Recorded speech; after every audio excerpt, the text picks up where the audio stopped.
اس کی بات پر مرجان نے اپنے آنسو پونچھے اور مسکرا دی۔ تو میرا بھی وعدہ ہے، میں پھر کبھی ایسی بات نہیں کروں گی۔ مرجان نے اتنا کہہ کر اپنے ہاتھ اس کے ہاتھوں پر رکھ دی اور میں نے آپ کو معاف کیا، مرجان نے نرمی سے کہا، جبکہ ویرا تو بس اسے دیکھتا جا رہا تھا۔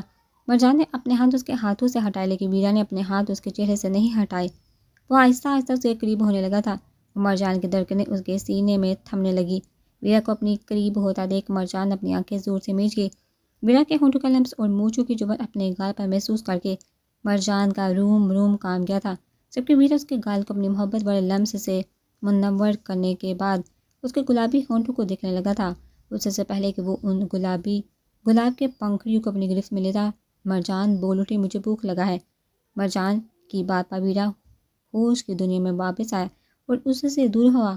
مرجان نے آنکھیں کھول کر اسے دیکھا، لیکن میں نے ابھی واپس نہیں جانا، اتنی جلدی نہیں۔ ویرا اس کا ہاتھ پکڑ کر کھڑا ہوا اور اسے لے کر گھنے درختوں کی جانب چل دیا۔ تھوڑی دیر یہاں وہاں دیکھنے کے بعد اسے جنگلی بیروں کی ایک بیل دکھائی دی۔ ویرا نے اس سے بیڑیاں اتار کر مرجان کو دی تو مرجان نے حیرت سے ان کی جانب دیکھا۔ انہیں کھاتے ہیں تو ہی دے رہا ہوں نا۔ ویرا کی بات مانتے ہوئے مرجان نے ایک بیڑی کو ہلکا سا چکھا۔ اتنا ذائقہ ترش اور میٹھا تھا اور وہ بہت مزے کی تھی۔ ویرا نے اسے جتنی رسدار بیڑیاں دی مرجان نے کھا لی تھی۔ اس کے بعد ویرا اسے جنے کے پاس واپس لایا۔ مرجان نے پانی پیا اور مسکرا کر ویرا کی جانب دیکھا، شکریہ۔ مرجان نے مسکرا کر کہا اور پھر ویرا کا ہاتھ پکڑ کر اسے بھی اپنے ساتھ جہاں وہاں گھمانے لگی۔ اسے یہاں وہاں گھماتے ہوئے مرجان کتنی ہی معصوم باتیں اس سے کر چکی تھی۔ اپنے جذبات، اپنی معصومیت، خواہشات وہ سب ویرا کو بتانے لگی تھی اور اس کی باتوں میں کھویا ویرا آج اتنے سالوں کے بعد کھل کر جیا تھا۔ سارا دن کیسے گزر گیا دونوں کو ہی اس کا اندازہ نہیں ہوتا۔ جب آسمان پر شام کے سائے لہرانے لگے تو ویرا نے مرجان کی چادر واپس پکڑی، اسے مرجان کے ہاتھ میں پکڑا دیا۔ اب ہمیں واپس چلنا ہے۔ ویرا کی بات پر مرجان نے منہ بنا کر اسے دیکھا اور پھر اس کی اگلی حرکت نے ویرا کو حیران کر دیا۔ وہ اپنی باہیں ویرا کے گلے میں ڈال کر اسے سے لپٹ چکی تھی۔ یہ میری زندگی کا سب سے اچھا دن تھا، میری سالگرہ کو میرے لیے اتنا خاص بنانے کا شکریہ۔ مرجان نے اسے سے لپٹ کر کہا، ورنہ چاہتے ہوئے بھی ویرا کے ہاتھ اس کی نازک کمر کے گرد لپٹے تھے۔ اس نے مرجان کو سینے سے لگا کر سکون سے آنکھیں موند لی۔ مرجان نے سر اس کے سینے سے اٹھا کر اونچا کرتے ہوئے نم آنکھوں سے اسے دیکھا، میں نہیں چاہتی آج کا دن ختم ہو۔ میں بھی، ویرا نے اس کا حسین چہرہ دیکھتے ہوئے کہا اور پھر اس کی آنکھوں میں آئے آنسو صاف کر دیے، لیکن ہر اچھی چیز کو ختم ہو جانا ہوتا ہے اور یہی اس زندگی کی طرح سچائی ہے۔ مرجان نے اس کی بات پر غور کر کے ہاں میں سر ہلایا۔ وہ چادر اپنے سر پر لے کر خود کو چھپانے لگی۔ اس سے پہلے کہ وہ برقع خود پر گراتی، ویرا نے اس کا ہاتھ تھام لیا۔ ابھی نہیں، ابھی مت چھپاؤ خود کو۔ ویرا کی یہ بات کہنے پر مرجان کے گال دہ کر گلابی ہوئے تھے اور وہ پھر سے کتنی ہی دیر وہاں کھڑا اسے دیکھتا رہا تھا۔ شام کو نکلنے والے جگنو اب دونوں کے گرد منڈلا کر انہیں روشنی دے رہے تھے، دیر ہو جائے گا۔ مرجان نے آہستہ سے کہا کہ شاید ویرا اسے چھوڑ دے یا لو دیتی، وہ نظریں اس کے چہرے سے ہٹائے، ہو جانے دو۔ ویرا نے گمبھیر آواز میں کہا تو مرجان اس کی آواز کی شدت پر کام سی گئی۔ ویرا نے اسے سردی میں کپکپاتے دیکھا تو گہرا سانس لے کر خود ہی اسے چھپا دیا اور اس کا ہاتھ پکڑ کر اسے واپس لے جانے لگا۔ گھر واپس پہنچ کر مرجان اپنی چادر اتارنے لگی، تمہیں اماں کے گھر جا کر ان کا منہ میٹھا نہیں کروانا؟ ویرا کے سوال پر مرجان نے حیرت سے اس کی جانب دیکھا۔ چلو میں تمہیں وہاں چھوڑ دیتا ہوں، آج رات تم وہیں رک جانا۔ ویرا ایسا چاہتا تو نہیں تھا، لیکن فی الحال یہی بہتر تھا کہ وہ اسے خود سے دور کر دیتا۔ وہ لڑکی بہت بری طرح سے اسے حواسوں پر تاریک ہو گئی تھی اور ویرا نہیں چاہتا تھا کہ وہ جذبات میں خود پر باندھے ضبط توڑ دے۔ شکریہ۔ مرجان نے واپس برقع خود پر ڈالا اور برفی کا ڈبہ لینے کی مرجان ویرا کے پکارنے پر مرجان نے مڑ کر اسے دیکھا، مجھے باجا بلائے کر اور کچھ بھی ہو جائے مجھے باجا بلانا مت چھوڑنا۔ ویرا کی بات پر مرجان کا منہ خوشگوار حیرت سے کھل گیا تھا۔ میں باہر تمہارا انتظار کر رہا ہوں۔ اتنا کہ ویرا گھر سے باہر نکل کے مرجان آج کا دن یاد کر کے مسکراتی باورچی خانے سے وہ ڈبہ لے کر اس کے پیچھے چلے گی۔ ویرا نے اسے اس کی ماں کے گھر چھوڑ باہر سے ہی مڑ کر واپس جانے لگا جب مرجان کی آواز نے اس کے قدم روکے تھے۔ خدا حافظ زامہ باجا۔ مرجان اتنا کہہ کر شرمیلی سی مسکان کے ساتھ اپنی ماں کے گھر میں چلے گی اور ویرا اپنی پرانی مرجان کو واپس پا کر سکون حاصل کرتا اپنے گھر کی جانب چل دیا تھا۔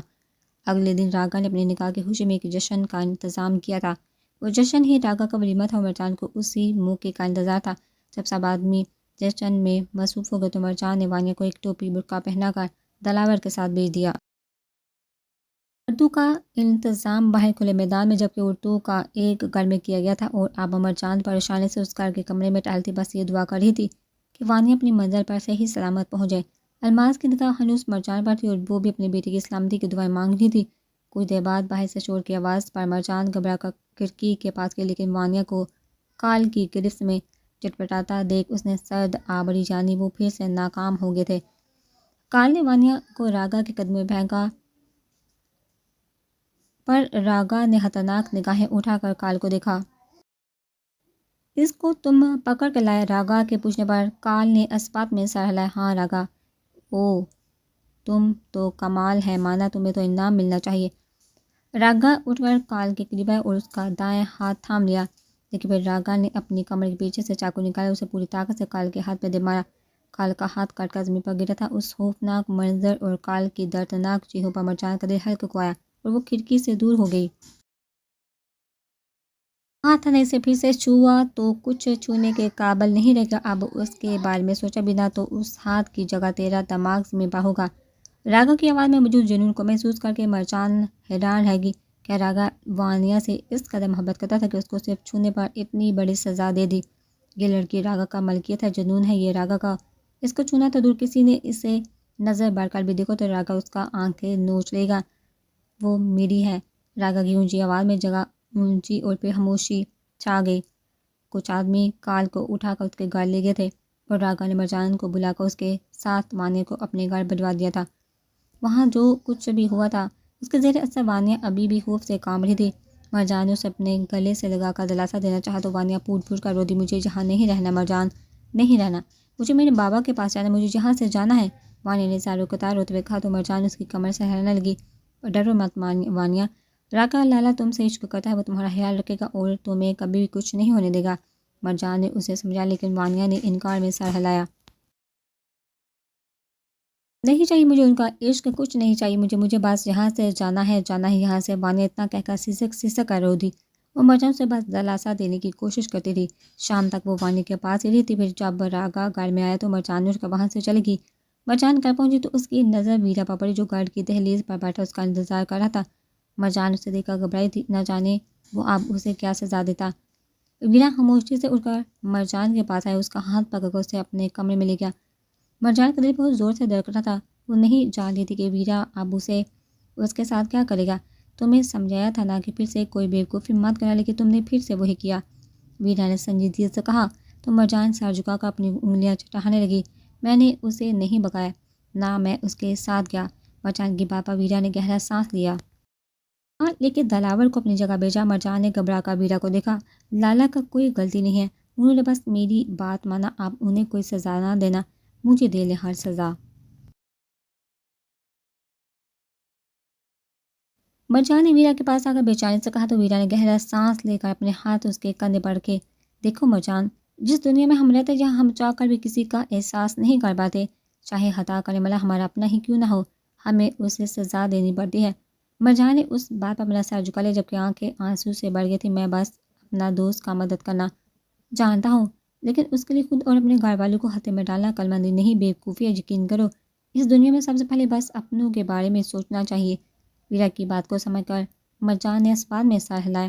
امید کرتا ہوں پھر سے مجھے یہ بات تمہیں نہیں سمجھانی پڑے گی، تو مجھے سختی کرنے کا اب کوئی موقع نہیں دو گی۔ ویرا کے سوال پر مرجان نے سر اٹھا کر اسے دیکھا۔ وعدہ؟ ویرا اسپات میں سر ہلا کر اس سے دور ہوا۔ آپ لالا کو سزا تو نہیں دیں گے نا؟ مرجان نے سہم کا پوچھا تو ویرا نے گہرا سانس لیا۔ فی الحال اس بات کو میں نے اور راگا نے دبا دیا ہے، لیکن پھر کبھی اپنی بیوقوفی میں دلاور یا گل کو شامل مت کرنا، تم نہیں چاہو گے تمہاری وجہ سے انہیں سزا ملے۔ مرجان نے فوراً ہاں میں سر ہلایا۔ ویرا نے ایک نظر اسے دیکھا تھا، اس وقت وہ گلابی اور پیلے رنگ کے لباس میں ملبوس تھی اور ویرا کو اسے سے نظر ہٹانا دنیا کا مشکل ترین کام لگ رہا تھا۔ میں کل راگا کے ساتھ کسی کام سے جا رہا ہوں، ہو سکتا ہے واپس آنے میں وقت لگ جائے۔ 1.5 سال کی شادی میں ویرا نے اسے پہلی بار کہیں جانے سے پہلے بتایا تھا اور اس کے دور جانے کے خیال سے مرجان کا دل بہت زور سے دھڑکا تھا۔ کب واپس آئیں گے؟ مرجان نے بے چینی سے پوچھا۔ پتہ نہیں، ہو سکتا ہے 4 سے 5 دن لگ جائیں۔ ویرا نے کندھے اچکا کہا تو مرجان نے ہاں میں سر ہلایا، لیکن چہرے پر افسردگی واضح تھی۔ مرجان خاموشی سے اپنے کمرے میں گئی تھی، لیکن سوچوں کا مرکز بس اس کا شوہر تھا۔ اسے تو لگا تھا کہ مرجان کی اس حرکت پر وہ اسے سزا دے گا، لیکن اس کے بھائی کی حفاظت کرنا، اسے یوں نرمی سے سمجھانا مرجان کے دل کو لگا تھا۔ اس نے سونے کی بہت کوشش کی، لیکن اس کے شوہر کا خیال اسے سونے ہی نہیں دے رہا تھا۔ آخرکار وہ اٹھی اور دوپٹہ اپنے کندھوں پر پھیلا کر ویرا کے کمرے کی جانب چل دی۔ دروازہ کھول کر وہ کمرے میں آئی تو نظر ویرا پر پڑی، جو آنکھوں پر بازو رکھے سو رہا تھا۔ مرجان چھوٹے چھوٹے قدم اٹھاتی اس کے پاس آئی اور ذرا سا جھک اپنا ہاتھ اس کے مضبوط بازو پر رکھا۔ باجا۔ ویرا جس کی آنکھ کچھ دیر پہلے ہی لگی تھی، اس نے فوراً اپنی آنکھوں سے ہاتھ ہٹا کر اسے دیکھا۔ ریشمی بال کھلے ہونے کی وجہ سے اس کے گرد بکھرے تھے اور اس کے قریب جھکی وہ ویرا کا دل دھڑکا رہی تھی۔ مت جائیے باجا، آپ کے بغیر کچھ اچھا نہیں لگے گا، مرجان نے نم آنکھوں سے کہا۔ ویرا کو پہلے ہی اس کا وجود مدہوش کرتا تھا، اب رات کے اس پہر اسے اپنے اتنا قریب دیکھا وہ اپنے دل اور اپنے جذبات کے سامنے ہار چکا تھا۔ اس نے مرجان کا ہاتھ اپنے ہاتھ میں لیا اور اسے جھٹکے سے کھینچ کر خود پر گراتے ہوئے اپنے باہوں میں لے لیا۔ باجا۔ مرجان نے گھبرا کر اس کے سینے پر ہاتھ رکھے تھے۔ اس کے بال گھنی آبشار کی مانند دونوں کے گرد پھیل گئے تھے اور ان کی بھینی بھینی خوشبو نے ویرا کے جذبات کو مزید بے چین کیا تھا۔ ویرا نے ہاتھ بڑھا کر اس کے چہرے سے بال ہٹائے اور جان لوٹاتی نظروں سے اسے دیکھنے لگا۔ تم بہت حسین ہو زما مینا، بہت زیادہ حسین، تمہارے بال، تمہارا یہ معصوم چہرہ، تمہارا کردار، سب بہت حسین ہے، ویرا نے گمبھیر آواز میں کہنے پر مرجان نے گھبرا کر اسے دیکھا۔ میں تمہارے قابل نہیں ہوں دل لے جانا، نہ صورت سے، نہ کردار سے، تم ہر لحاظ سے مجھ سے افضل ہو۔ میں تمہارے قابل نہیں میری جان۔